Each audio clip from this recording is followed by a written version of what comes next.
व मैत्रिणींनो, शिवरायांनी स्वराज्य निर्माण केले हे तर आपल्या सर्वांना माहीतच आहे. पण स्वराज्य का निर्माण केले, काय गरज होती स्वराज्य निर्माण करण्याची? विजापूरचा आदिलशहा व अहमदनगरचा निजामशहा या दोन्ही सुलतानांमध्ये सत्ता विस्तारासाठी लढाई होत असत. मात्र त्यामध्ये माझ्या महाराष्ट्राची जनता होरपळून निघत होती. सैनिक मारले जात होते, अनेक स्त्रिया विधवा होत होत्या, बालके अनाथ होत होते. असे अनेक वर्षांपासून चालले होते. हे सर्व थांबवायचे म्हणजेच आपले स्वतःचे राज्य निर्माण करून आपला मराठी माणूस गादीवर बसला पाहिजे असे विचार राष्ट्रमाता जिजाऊंच्या मनात बालपणापासूनच घर करून होते. त्या शूर व पराक्रमी होत्या. त्यांनी बालपणीच तलवारबाजी, भालेफेक इत्यादी युद्ध कौशल्य अवगत केले होते. त्यांचे वडील लखुजीराव जाधव हे मूळचे सिंदखेड राजा येथील. त्यामुळे जिजाऊंचा जन्म 12 जानेवारी 1598 रोजी सिंदखेड राजा येथे झाला. म्हणूनच म्हणावेसे वाटते की बुलढाणा जिल्ह्यात सिंदखेड राजा हे माँसाहेब जिजाऊंचे गाव आहे. बुलढाणा जिल्ह्यात सिंदखेड राजा हे माँसाहेब जिजाऊंचे गाव आहे, ज्यांच्या पराक्रमाची इतिहासाच्या पानावर नाव आहे. ज्यांच्या पराक्रमाची इतिहासाच्या पानावर नाव आहे. पुढे त्यांचा विवाह शहाजीराजे भोसले यांच्याशी झाला. जाधव भोसले दोन्ही घराणे पराक्रमी होते. यातूनच जिजाबाईंना स्वराज्याचे स्वप्न पूर्ण करण्याचे धाडस मिळाले. पुढे 19 फेब्रुवारी 1630 रोजी जिजाऊंच्या पोटी रत्न जन्मला, जे छत्रपती शिवाजी महाराज म्हणून आजही आपल्याला ज्ञात आहे.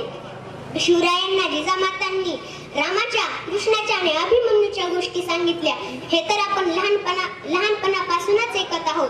पण याच सोबत त्या बालशिवरायांच्या मनात स्वराज्याचे बीज रोवत होत्या, ज्या बीजाचा पुढे वट वृक्ष झाला आणि माझा शिवराय हिंदवी स्वराज्याचा छत्रपती झाला. जिजाऊंचे स्वप्न पूर्ण झाले, लोकांचे राज्य आले, जनतेवरचा अन्याय दूर झाला, जनता सुखी झाली, स्वराज्य निर्माण झालं. पण ते कसं? स्वराज्य निर्माण होण्यामागे 3च महत्वाचे दुवे होते. ते म्हणजे 1 स्वराज्य संकल्पक शहाजीराजे, दुसरे स्वराज्य निर्माते छत्रपती शिवाजी महाराज आणि तिसरे स्वराज्य रक्षक संभाजी महाराज.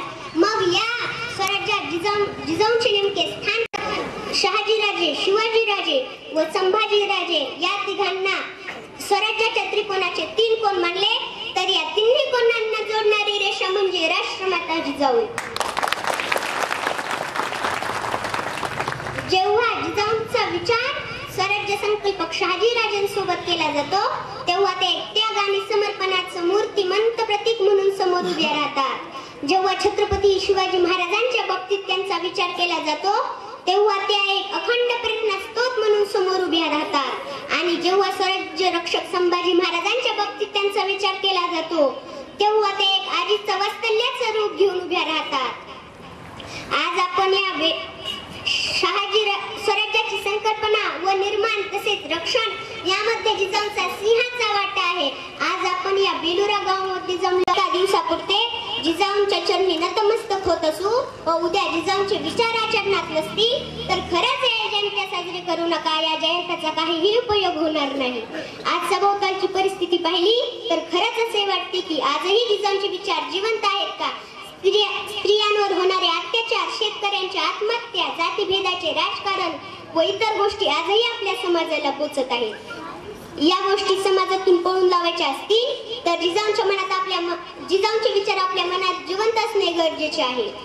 आपल्या या संपूर्ण आयुष्यात जिजाऊंचा एक जरी विचार आपण आचरणात आणला तरी आपल्या जीवनाचे सोने झाल्याशिवाय राहणार नाही, तरी आपल्या जीवनाचे सोने झाल्याशिवाय राहणार नाही. म्हणूनच म्हणते की जिजाऊंच्या महाराष्ट्रात जन्मले हे मी माझे भाग्य समजते. जिजाऊंच्या महाराष्ट्रात जन्मले हे मी माझे भाग्य समजते आणि जिजाऊ धर्माचं पालन करणे हे मी माझे कर्तव्य समजते. आणि जिजाऊ धर्माचं पालन करणे हे मी माझे कर्तव्य समजते. जय जिजाऊ.